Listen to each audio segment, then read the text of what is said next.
তো বন্ধুরা, আমি কিভাবে পটলের চুকরা চিংড়ি মাছ দিয়ে ভর্তা করি সেটা আমি আপনাকে দেখাবো। এটা হচ্ছে কি, আমি পাটাপুটাতে বাটাবাটি করব না, বাটাবাটি ঝামেলা ছাড়া কিভাবে চিংড়ি মাছ পটলের চুকরা ভর্তা করা যায় সেই রেসিপিটা আপনাদের সাথে শেয়ার করছি। প্রথমে আমি প্রেশার কুকারে পটলের চুলকাগুলো দিয়ে দিচ্ছি।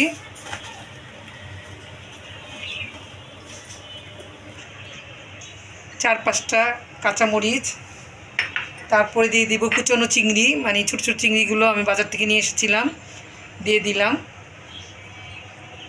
লবণ দিয়ে দিলাম, সামান্য পরিমাণ পানি দিয়ে দিলাম। এই সবগুলো উপকরণ আমি প্রেশার কুকারে 3টা সিটি দিয়ে নিব। তো আমি গ্যাসটা অন করে দিচ্ছি।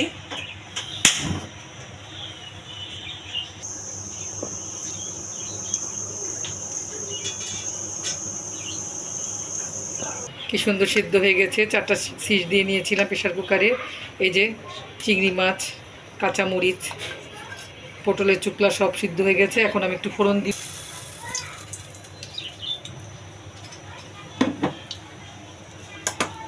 কড়াইতে আমি সরিষার তেল দিয়ে নিলাম প্রথমে, তারপরে এর মধ্যে দিয়ে দিব কালো জিরা ফোড়ন। তো এখানে আমি পেঁয়াজ কুচি আর রসুনের কুচি দিয়ে দিচ্ছি।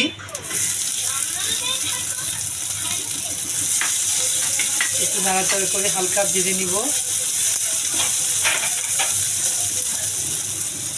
তারপর এখানে দিয়ে দিব সামান্য পরিমাণ লবণ। যেহেতু আমি সিদ্ধর সময় নাড়াচাড়া করে ভালো করে একটু ভাজা ভাজা করে নিব, আদা ভাজা, তেমন একটা ভাজা না, জাস্ট একটু হালকা ভাজা করে কাঁচা ভাবটা আর কি সরাই নিব আর কি।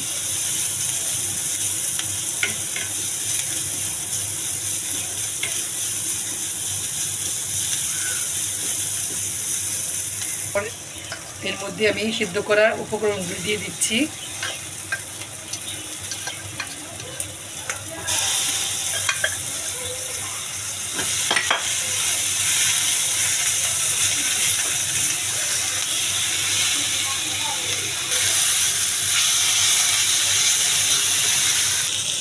এই যে আমার পটলের চুটুটা আর চিংড়ি মাছটা ভাজা ভাজা হয়ে গেছে। এখন আমি গ্যাসটা অফ করে দিচ্ছি। ঠান্ডা হওয়ার পর আমি এটা ব্লেন্ডার করে নিব।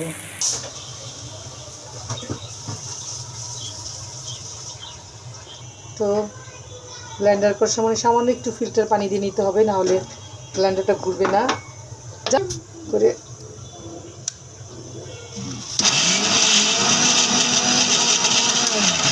তো এই হয়েছে আমার ব্লেন্ডার করা চিংড়ি মাছ পটলের চুকলা দিয়ে ভর্তাটা। এই যে ফাইনাল লুকটা, চুকলা দিয়ে ভর্তাটা দেখেছেন কত সুন্দর হয়েছে। এভাবে বাসায় করবেন, খুব খেতে খুব মজা হয় আর ঝামেলাও খুব কম হয়। বাটাবাটি ঝামেলা এখন আর করতে ইচ্ছা করে না, যখন তখন ইনস্ট্যান্ট করে খাওয়া যায়।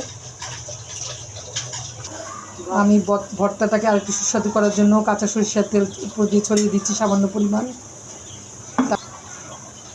জাস্ট একটা সৌন্দর্যের জন্য। তারপরে কয়েকটা কাঁচামরিচ দিয়ে দিলাম এখান দিয়ে, যার যেভাবে ঝাল খেতে পছন্দ এখান থেকে নিয়ে খাবে। আর এই পাতা দুটো জাস্ট একটু সৌন্দর্যের জন্য দিয়েছি, পাতাগুলো নষ্ট হয়ে গেছে অবশ্য। তো এই হচ্ছে আমার